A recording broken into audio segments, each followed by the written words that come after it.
Hello everyone good morning.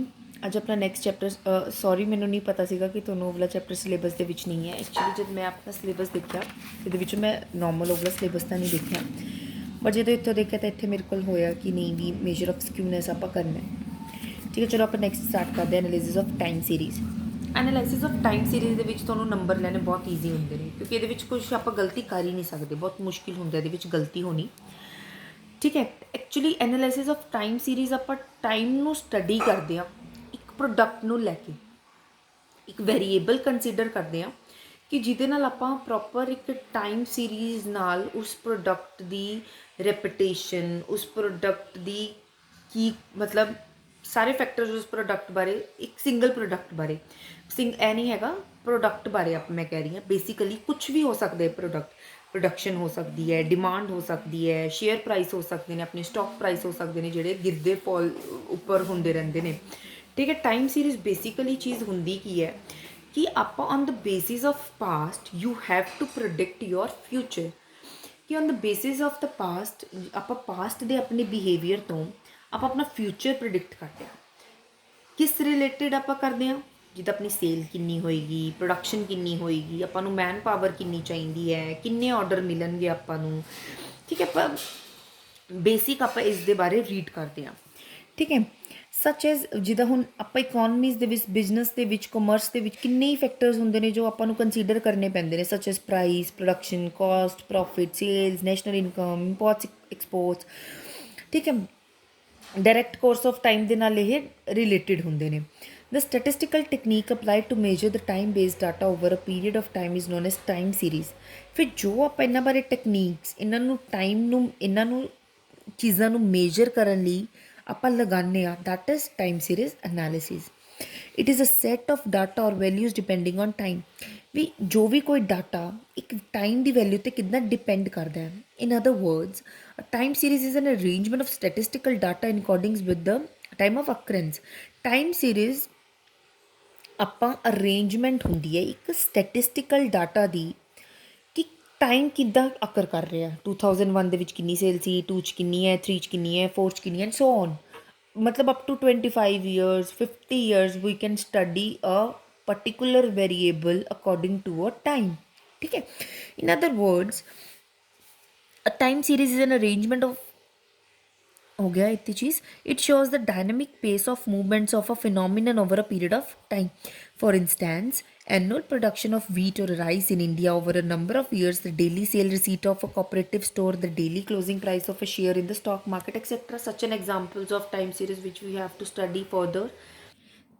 ठीक है, अगे नेक्स्ट आप करते हो mathematically time series is expressed relation between ये होगा प्रोडक्ट वेरीएबल की टाइम आप ले रहे हैं, where Y is the variable at a time T, कि किन्ने टाइम ते वेरीएबल कितना चेंज हो रहा है। The variable may be the कुछ भी वेरीएबल हो सकता है, may be the population of a country, place in a different years, sales हो सकती है डिपार्टमेंटल स्टोर की इन डिफरेंट मंथ्स हो सकती है। ईयर वास्ते भी आप लै सकते हैं, बर्थ एंड डेथ रेट किन्ने हो रहे हैं different month of the year. ठीक है, all this constitute a time series. Variable of time T1, T2, T3 and so on T10 times and variables अपने Y1, Y2, Y3, YN रिस्पैक्टिवली। Time series ये अपनी चीज़ बन जाती है। Thus, a time series has a bivariate distribution. One of the two variables will be the time or independent variable, and the other being the value of the variable। मतलब ਇਹਦੇ ਵਿੱਚ ਕੀ ਹੈ, ਦੋ वेरिएबल्स ਆਪਾਂ ਲੈਂਦੇ ਹਾਂ, ਇੱਕ ਟਾਈਮ, ਇੱਕ ਆਪਾਂ ਆਪਣਾ ਪਰਟੀਕੂਲਰ ਇੱਕ वेरिएबल ਜਿਹਦੇ ਦੇ ਲਈ ਆਪਾਂ ਨੂੰ ਸਟੱਡੀ ਕਰਨਾ ਹੈ। ਟਾਈਮ ਆਪਣਾ ਕੁਝ ਵੀ ਹੋ ਸਕਦਾ, ਈਅਰਲੀ, ਮੰਥਲੀ, ਵੀਕਲੀ, ਡੇਲੀ ਔਰ ਇਵਨਲੀ ਆਰਲੀ ਵੀ ਆਪਾਂ ਟਾਈਮ ਕੰਸੀਡਰ ਕਰ ਸਕਦੇ ਹਾਂ। Time series is generally stated with the help of diagrams. Time is taken along with X axis and the quantity of the variable should be measured as a Y axis. फिर हम particular is the definition. Time series consist of statistical data which are collected. मतलब time series आप किस दिन एक statistical data होंगे जिन्होंने आप कलैक्ट करते हैं, रिकॉर्ड बनाने, ऑब्जर्व करते हैं। ठीक है, कुछ भी अगर इंक्रीमेंट होंगे या डिक्रीजिंग होंगी है, कुछ भी इनू आप पर्टिकुलर कहते हैं, आप स्टडी करते हैं ये। ठीक है, हुण ये आपको की होंगे, कुछ फैक्टर्स होंगे ने जो आपको कंसीडर करने पैंदे हैं। ਠੀਕ ਹੈ। ਫਸਟ ਇੱਕ ਤਾਂ ਕੀ ਹੁੰਦੀ ਹੈ ਕਿ ਆਪਾਂ ਦੇਖ ਵੇਰੀਏਬਲ ਅਗਰ ਆਪਾਂ ਇੱਕ ਪਰਟੀਕੂਲਰ ਪੀਰੀਅਡ ਲਈ ਸਟੱਡੀ ਕਰ ਰਹੇ ਹਾਂ ਤਾਂ ਉਹ ਸੇਮ ਵੇਰੀਏਬਲ ਹੋਣਾ ਚਾਹੀਦਾ ਹੈ। ਅਗਰ ਆਪਾਂ ਡਿਮਾਂਡ ਨੂੰ ਸਟੱਡੀ ਕਰ ਰਹੇ ਹਾਂ ਤਾਂ ਆਪਾਂ ਨੂੰ ਡਿਮਾਂਡ ਨੂੰ ਹੀ ਸਟੱਡੀ ਕਰਨਾ ਪਏਗਾ। ਅਗਰ ਆਪਾਂ ਪ੍ਰੋਡਕਸ਼ਨ ਨੂੰ ਸਟੱਡੀ ਕਰ ਰਹੇ ਹਾਂ ਤਾਂ we have to study the production only. If we are studying ਮਤਲਬ ਆਪਾਂ ਸਟੱਡੀ ਕਰ ਰਹੇ ਹਾਂ ਸੇਲਸ ਨੂੰ ਸਟੱਡੀ ਕਰ ਰਹੇ ਹਾਂ ਤਾਂ ਆਪਾਂ ਨੂੰ ਸੇਲਸ ਨੂੰ ਹੀ ਕੰਟੀਨਿਊਸ ਰੱਖਣਾ ਪਏਗਾ। ਓਕੇ, ਤਾਂ ਇਸ ਚੀਜ਼ਾਂ ਨੂੰ ਆਪਾਂ ਕੀ ਬੋਲਦੇ ਹਾਂ, ਬਾਏ ਬੋਲਦੇ ਹਾਂ ਵੇਰੀਏਬਲ। ਆਪਾਂ ਵੇਰੀਏਬਲ ਨੂੰ ਟਾਈਮ ਦੇ ਨਾਲ ਆਪਾਂ ਸਟੱਡੀ ਕਰਨਾ ਹੈ। ਠੀਕ ਹੈ, ਸੀਕੁਐਂਸ ਮੇਨਟੇਨ ਕਰਨੀ ਰੱਖਣੀ ਪੈਂਦੀ ਹੈ। ਇਹ ਨਹੀਂ ਹੈਗਾ ਕਿ ਆਪਾਂ ਮਤਲਬ ਜਾਂ ਤਾਂ ਪੂਰਾ ਮੰਥਲੀ ਹੋਵੇ ਕਿ 1 ਮੰਥ 2 ਮੰਥ 3 ਮੰਥ 4 ਮੰਥ, ਜਾਂ ਈਅਰਲੀ ਹੋਵੇ 1 ਈਅਰ 2 ਈਅਰ ਆਰਲੀ ਬੇਸਿਸ 'ਤੇ ਹੋਵੇ। ਠੀਕ ਹੈ, ਆਪਾਂ ਇਹ ਨਹੀਂ ਹੈਗਾ ਕਿ ਮਤਲਬ ਇਹ ਤਾਂ 25 30 ਈਅਰਸ 'ਤੇ ਵੀ ਆਪਾਂ ਇਹਨਾਂ ਨੂੰ ਕਰ ਸਕਦੇ ਹਾਂ। ਠੀਕ ਹੈ, ਜੋ ਵੀ ਆਪਣੇ ਪਾਸਟ ਦੇ ਵਿੱਚ ਚੀਜ਼ਾਂ ਹੋਈਆਂ ਹੁੰਦੀਆਂ ਨੇ, ਜੋ ਆਪਾਂ ਡਾਟਾ ਆਪਾਂ ਕਲੈਕਟ ਕਰਦੇ ਹਾਂ ਉਸ ਦੇ ਬੇਸਿਸ 'ਤੇ ਆਪਾਂ ਫਰਦਰ ਪਲੈਨਿੰਗ ਕਰਦੇ ਹਾਂ। ਠੀਕ ਹੈ, ਇਹ ਹੁੰਦੀ ਹੈ ਪਰਟੀਕੂਲਰ ਆਪਾਂ ਕਿਉਂ ਕਰਦੇ ਹਾਂ ਕਿ ਆਪਾਂ ਨੇ ਫॉर ਮਤਲਬ ਆਪਾਂ ਪਲੈਨਿੰਗ ਕਰਦੇ ਹਾਂ ਆਪਣੇ ਫਿਊਚਰ ਲਈ। ਬੇਸਿਕ ਰਿਕੁਆਇਰਮੈਂਟਸ ਔਰ fundamental of time series. Homogeneous ਉਹੀ ਜਿਹੜੀਆਂ ਚੀਜ਼ਾਂ ਮੈਂ ਤੁਹਾਨੂੰ ਦੱਸੀਆਂ ਨੇ। Homogeneity of data, the set of data in the series must be homogeneous in a value or a character. All the terms of time series must be related to the same phenomenon. If you are studying demand, then you have to follow the demand pattern. Okay, long period, the data recorded for time series must be availability sufficient for a long period, like up to 20 मतलब 25 years 30 years अपन को रहना चाहिए data. Time gaps generally equal होने चाहिए, equal intervals. ये नहीं होना चाहिए एक बार 1 मंथ का ले लिया फिर विच 3 मंथ पाते। No, it should be same.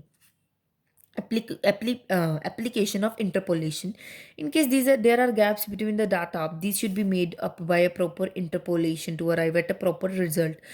Proper अपने को interpolation करनी चाहिए। अगर अपने को gap between the data same नहीं हैगा ਤਾਂ ਆਪਾਂ ਪ੍ਰੋਪਰ ਰਿਜ਼ਲਟ ਲੈਣ ਲਈ ਇਹ ਟੈਕਨੀਕ ਅਪਣਾਉਣੀ ਚਾਹੀਦੀ ਹੈ। ਆਬਜੈਕਟਿਵਸ ਕੀ ਨੇ? Review of current achievements, time series analysis facilitates to review the achievements of the present and also to evaluate current performance. ਮਤਲਬ ਆਪਾਂ ਕਿਵੇਂ ਆਪਣੀ ਅਚੀਵਮੈਂਟਸ ਦੇਖਦੇ ਹਾਂ, ਆਪਣੀ ਪ੍ਰੈਜ਼ੈਂਟ ਦੀ ਅਚੀਵਮੈਂਟ, ਆਪਣੀ ਕਰੰਟ ਪਰਫਾਰਮੈਂਸ ਨੂੰ ਆਪਾਂ ਇਵੈਲੂਏਟ ਕਰਦੇ ਹਾਂ in any field, socio economic activities, ਕੁਛ ਵੀ ਜੋ ਵੀ ਆਪਣੀ ਐਕਟੀਵਿਟੀਜ਼ ਉਹਦੇ ਕੰਸੀਡਰ ਆਪਾਂ ਇਵੈਲੂਏਟ ਕਰਦੇ ਹਾਂ। To study past behaviour, objectives ਹੈ ਕਿ ਕੀ ਆਬਜੈਕਟਿਵਸ ਹੁੰਦੇ ਨੇ ਟਾਈਮ ਸੀਰੀਜ਼ ਦੇ। ਠੀਕ ਹੈ, ਹਰ ਚੀਜ਼ ਦਾ ਆਪਣਾ ਇੱਕ ਮਤਲਬ ਹੈ। ਤੁਹਾਨੂੰ ਨਾਮ ਤੋਂ ਹੀ ਲਾਈਕ ਕਲੀਅਰ ਹੋਣਾ ਚਾਹੀਦਾ। ਅਗਰ ਤੁਹਾਨੂੰ ਫਸਟ ਯੂ ਹੈਵ ਮਤਲਬ clear perspective about time series analysis, then you can write ਮਤਲਬ ਕੁਛ ਵੀ ਲਿਖ ਸਕਦੇ ਹੋ ਤੁਸੀਂ। ਠੀਕ ਹੈ, to study past behaviour, it helps in the study of past behaviour of the variable under study and to the causes and directions of fluctuations. ਆਪਾਂ ਪਾਸਟ ਬਿਹੇਵੀਅਰ ਨੂੰ ਸਟੱਡੀ ਕਰਦੇ ਹਾਂ ਇੱਕ ਪ੍ਰੋਪਰ ਵੇਰੀਏਬਲ ਨੂੰ ਲੈ ਕੇ, ਉਸਦਾ ਕਾਜ਼, ਉਸਦੀ ਡਾਇਰੈਕਸ਼ਨ ਕਿੰਨਾ ਫਲਕਚੁਏਟ ਹੋਇਆ। It also helps in determining the types and nature of the changes having appeared in the variables over a period of time. ਕਿੰਨੇ ਵੇਰੀਏਬਲ ਦੇ ਵਿੱਚ ਕੀ ਪਾਸਟ ਚੇਂਜਸ ਆਏ ਹੈ। ਠੀਕ ਹੈ, ਆਪਾਂ ਇਹ ਸਭ ਇਹਦੇ ਵਿੱਚ ਸਟੱਡੀ ਕਰਦੇ ਹਾਂ। ਥਰਡ ਕੀ ਹੈ? ਫੈਸਿਲਿਟੇਟ ਕੰਪੈਰੀਜ਼ਨ, ਆਪਾਂ ਪਾਸਟ ਪਰਫਾਰਮੈਂਸ ਨੂੰ ਰਿਕਾਰਡ ਕਰਦੇ ਹਾਂ। Time series analysis is helpful in making a comparison between the behaviour of different time series when the data are recorded systematically. ਆਪਾਂ ਨੂੰ ਪਰਟੀਕੂਲਰ ਪਤਾ ਚੱਲਦਾ ਅੱਛਾ ਆਪਣੀ 1 ਸਾਲ ਦੇ ਵਿੱਚ ਕੀ ਪਰਫਾਰਮੈਂਸ ਸੀ, ਫਿਰ ਆਪਣੀ ਨੈਕਸਟ ਈਅਰ 'ਚ ਕੀ ਪਰਫਾਰਮੈਂਸ ਰਹੀ ਹੈ, ਆਪਣੀ ਪਰਫਾਰਮੈਂਸ ਇਨਕਰੀਜ਼ ਹੋ ਰਹੀ ਹੈ ਜਾਂ ਕਿਸ ਰੀਜ਼ਨਸ ਕਾਰਨ ਆਪਣੀ ਪਰਫਾਰਮੈਂਸ ਡਿਕਰੀਜ਼ ਹੋ ਰਹੀ ਹੈ। ਆਪਾਂ ਕੰਪੈਰੀਜ਼ਨ ਕਰ ਸਕਦੇ ਹਾਂ। Over a period of time comparison become easy and conclusions are drawn easily between 2 time series. To predict future behavior, the probable future behavior of a particular variable can be estimated easily through the analysis of time series.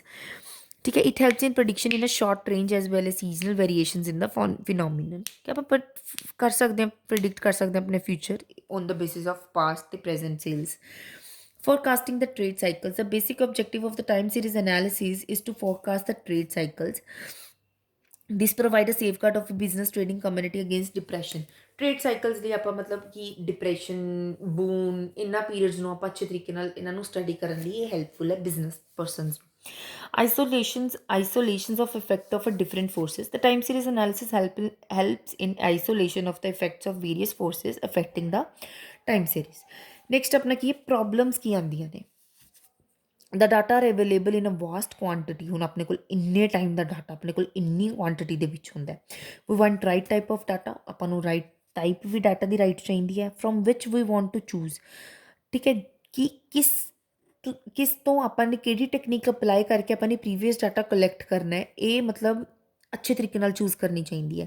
ਅਗਰ ਕੋਈ ordinary simple person ਹੁੰਦੇ ਇਹ ਚੀਜ਼ ਨਹੀਂ ਕਰ ਸਕਦੇ। The individual observation in the time series are of a composite of many forces which may be pulling together or in a reverse direction at a one point of time. ਕਿੰਨੀ observation ਕਰਦੇ ਹਾਂ ਆਪਾਂ, ਇੱਕ ਕੋਈ factor ਅੱਛਾ ਹੁੰਦਾ, ਕੋਈ factor reverse direction ਦੇ ਵਿੱਚ ਹੁੰਦਾ, ਇੱਕ ਪਰਟੀਕੂਲਰ ਟਾਈਮ ਦੇ ਉੱਤੇ ਉਹਨੂੰ ਸਟੱਡੀ ਕਰਨਾ ਬਹੁਤ ਮੁਸ਼ਕਿਲ ਹੋ ਜਾਂਦਾ ਹੈ। The different forces which affect the economic data are not regular in their operation. The influence of factors like ਜਿਵੇਂ ਕਲਾਈਮੇਟ, ਕਸਟਮਸ, ਟ੍ਰਡੀਸ਼ਨਸ, ਇਹਨਾਂ ਨੂੰ ਆਪਾਂ ਰੈਗੂਲਰ ਨਹੀਂ ਹੁੰਦੇ, ਇਹਨਾਂ ਨੂੰ ਸਟੱਡੀ ਕਰਨਾ ਬਹੁਤ ਮੁਸ਼ਕਿਲ ਹੋ ਜਾਂਦਾ ਹੈ। In order to solve the problem of analysis of time series, we decompose the time series, which helps in us in knowing the historical past and also gives some insight into the future. ਆਪਾਂ thoroughly ਅਗਰ ਆਪਾਂ ਇਸ ਨੂੰ study ਕਰਦੇ ਹਾਂ ਤਾਂ ਆਪਾਂ ਨੂੰ ਅੱਛਾ ਰਿਜ਼ਲਟ ਮਿਲਦਾ ਹੈ। Distinctions between time series and frequency distribution. To estimate the frequencies of the unknown population distribution from the sample data. ਅਗਰ ਆਪਾਂ frequencies ਦੇਖਣੀ ਆਪਾਂ ਨੂੰ unknown population distribution ਹੈ ਤਾਂ ਆਪਾਂ sample data ਅਕੋਰਡਿੰਗ ਕਰ ਸਕਦੇ ਹਾਂ। To facilitate the analysis of data, to facilitate the collection of different statistical measures, ਠੀਕ ਹੈ। ਇਸ ਕੁਛ ਆਪਾਂ ਨੂੰ ਫ੍ਰੀਕੁਐਂਸੀ ਡਿਸਟਰੀਬਿਊਸ਼ਨ ਦੇ ਹੈਲਪਸ ਦੱਸੇ ਹੋਏ ਹੈ ਕਿ ਆਪਾਂ ਡਾਟਾ ਨੂੰ ਐਨਾਲਾਈਜ਼ ਕਿਵੇਂ ਕਰ ਸਕਦੇ ਹਾਂ, ਕਿਵੇਂ ਆਪਾਂ ਡਿਫਰੈਂਟ ਤਰੀਕੇ ਨਾਲ ਸਟੈਟਿਸਟੀਕਲ ਨੂੰ ਮੇਜਰ ਕਰ ਸਕਦੇ ਹਾਂ, ਕੈਲਕੂਲੇਸ਼ਨ ਕਰ ਸਕਦੇ ਹਾਂ। ਟਾਈਮ ਸੀਰੀਜ਼ ਦਾ ਕੀ ਹੈ, ਆਪਾਂ ਕਰੰਟ ਅਚੀਵਮੈਂਟਸ ਦੇਖ ਸਕਦੇ ਹਾਂ ਆਪਣੀ, ਆਪਾਂ ਕੰਪੈਰੀਜ਼ਨ ਕਰ ਸਕਦੇ ਹਾਂ, ਆਪਾਂ ਪਾਸਟ ਬਿਹੇਵੀਅਰ ਨੂੰ ਨੋਟ ਕਰਕੇ ਆਪਣੀ ਪ੍ਰੈਜ਼ੈਂਟ ਦੀ ਪਰਫਾਰਮੈਂਸ ਨੂੰ ਚੇਂਜ ਕਰ ਸਕਦੇ ਹਾਂ, ਆਪਾਂ ਕੰਪੈਰੀਜ਼ਨ ਕਰ ਸਕਦੇ ਹਾਂ, ਫੋਰਕਾਸਟ ਕਰ ਸਕਦੇ ਹਾਂ। Trade cycle helps in isolating the effects of, isolate ਕਰ ਸਕਦੇ ਹਾਂ ਡਿਫਰੈਂਟ ਫੋਰਸਿਸ ਦੇ ਇਫੈਕਟਸ ਨੂੰ, ਠੀਕ ਹੈ। ਆਈਸੋਲੇਟ ਮਤਲਬ ਕੱਲਾ ਕੱਲਾ ਸਟੱਡੀ ਕਰ ਸਕਦੇ ਹਾਂ। ਕੰਪੋਨੈਂਟਸ ਆਫ ਟਾਈਮ ਸੀਰੀਜ਼ ਦੇ ਕੰਪੋਨੈਂਟਸ ਕੀ ਨੇ? ਐਸ ਐਸ ਸੀ ਆਈ।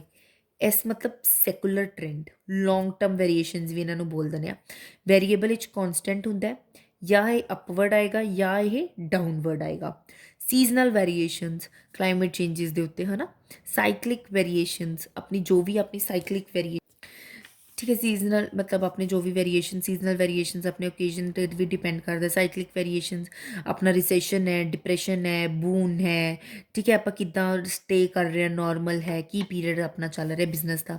ਇਰੈਗੂਲਰ ਵੇਰੀਏਸ਼ਨ ਮਤਲਬ ਕੁਛ ਵੀ ਆਪਣੇ ਫਲੱਡ ਵਗੈਰਾ ਰੀਜ਼ਨ ਦੇ ਵਿੱਚ ਆ ਜਾਣ ਤਾਂ ਇਰੈਗੂਲਰ ਵੇਰੀਏਸ਼ਨਸ ਹੈ, ਉਹਨਾਂ ਨੂੰ ਆਪਾਂ ਪਰਟੀਕੂਲਰ ਸਟੱਡੀ ਨਹੀਂ ਕਰ ਸਕਦੇ। ਫਸਟ ਹੈ ਆਪਣਾ ਸੈਕੂਲਰ ਟ੍ਰੈਂਡ। ਸੈਕੂਲਰ ਟ੍ਰੈਂਡ ਕੀ ਹੁੰਦਾ ਹੈ?